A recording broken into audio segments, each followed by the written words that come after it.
So let's talk about the front end side of things now.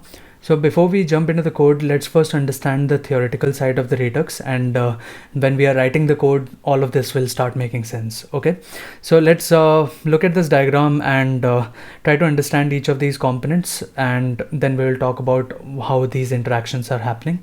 So there is a React website over here there, and then the rest of the components, that is Redux actions, Redux reducers, middlewares, and the in-memory store are all part of the Redux. Okay, so now in the Redux actions and Redux reducers, I've mentioned that they are pure functions. So the pure functions are nothing but basically they are not going to perform anything asynchronous. Everything inside the Redux actions and reducers will be synchronous. Okay, now the question that arises is, if both actions and reducers both are going to be synchronous, then where do we actually perform the asynchronous things, that is making a call to the API, right, or set timeout or socket connections or whatever, right? So everything asynchronous, where do we write those things? So this is where the Redux middleware will be coming into the picture. So Redux middleware is the place where we'll be writing all the asynchronous things. Now let's talk about the in-memory store. So in-memory store is the data storage. So it is nothing but you can consider that an object which is storing a bunch of data.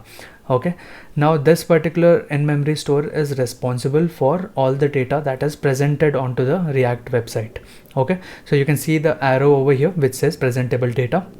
Okay, so whatever the React website is presenting to the user is coming from the in-memory store. Now the in-memory store can also be read by the Redux middleware. Okay, the only component that is allowed to update the data inside the in-memory store is the Redux reducers. Okay, so you can see that there is a two-faced arrow over here, which basically represents that the reducers can read the data as well as update the data. Okay, so this is what the in-memory store is all about. Now let's take an example and just understand the flow over here. Okay, so when the user visits the React website, they perform a bunch of actions. Okay, so they click on XYZ button and so on, right?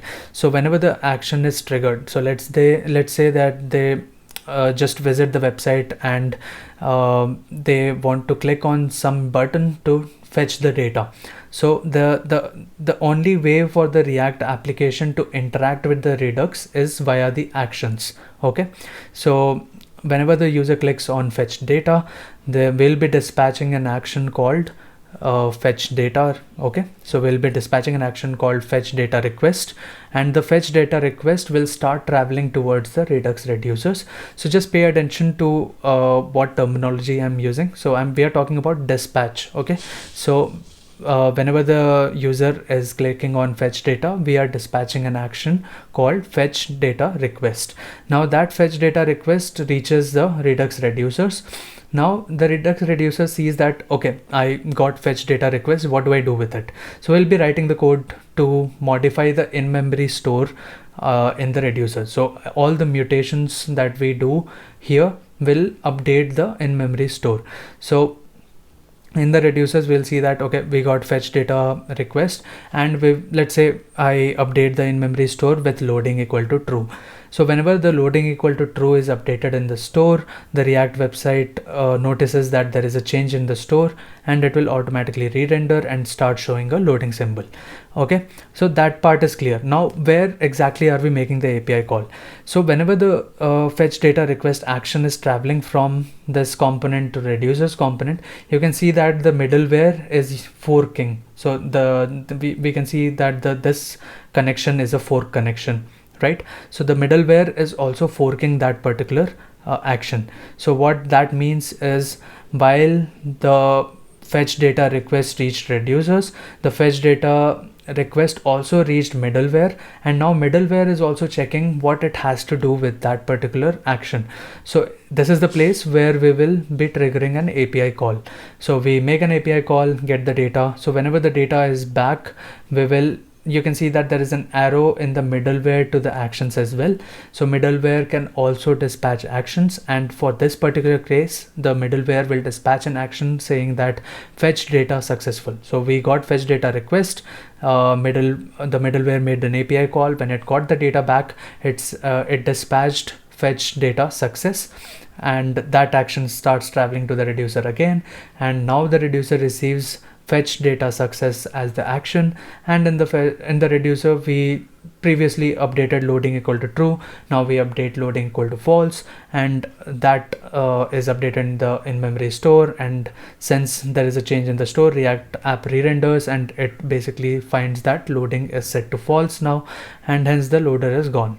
Okay, now whatever the fetch data success action that the Redux middleware triggered will again be forked by the Redux middleware, but this time we will not be doing anything with that particular action and we will let it pass.